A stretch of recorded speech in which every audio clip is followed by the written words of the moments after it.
in the past years we discussed a lot on demand versus supply shock driven inflation, and I think no matter where we are on this, I think we can say that negative supply shocks caused by climate change will be more and more relevant also to price stability, and you already mentioned also this in one of your replies to one of the colleagues.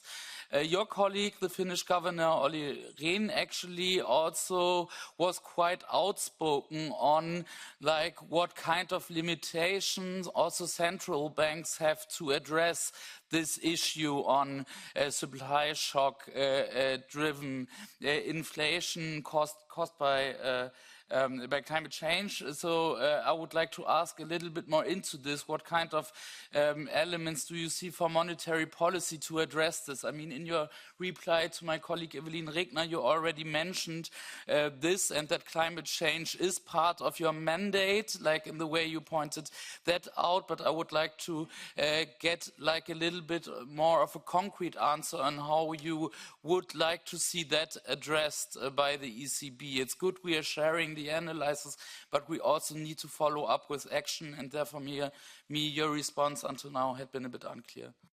Well, thank you, Mr. Rasmussen, and I'll try to be clearer if I was not clear, although Greenspan said something quite interesting about the not so clear responses, but I will not bore you with that. So, point number one, the fight against climate change is not the fight of the ECB.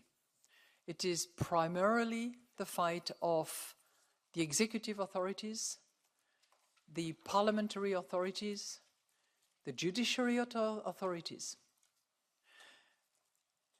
A central bank is not the primary player, which does not mean that it does not play its part. And as the composition of the NGFS will attest, which has more than 140 national central banks from around the world gathered to make sure that we can green the financial sector, central banks can play their part. And we can play our part in 3 dimensions. One is taking climate change considerations into account to determine, for instance, the impact that it has on inflation. Whether you talk about flood, whether you talk about drought, whether you talk about natural erosion, whether you talk about conservation of nature, it has an impact on inflation. And this is even in the short term. To those contradictors who will say, you're talking about a long-term risk, why would you bother? You should be looking at short, if at all medium term, but nothing further than that. That's point number one. Second dimension is the risk management. To the extent that we carry in our balance sheets assets that will or could be impaired by the climate change impact, that risk has to be measured adequately. As you know, we have, since October 22, we have started tilting our portfolio in order to take that externality into account when we measure the corporate assets, the corporate bonds that we have in our portfolio.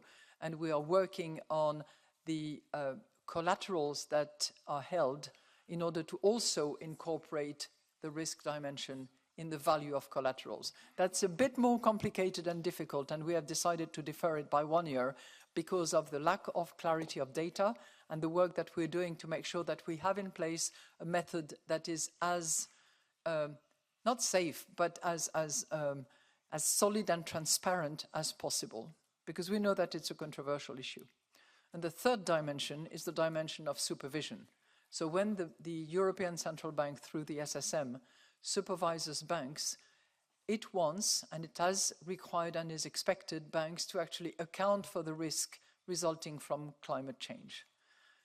Stress testing has been in place, guidelines and expectations have been set, and now the review of the policies determined by the banks are under review. And failure to do that actually leads to potential penalty.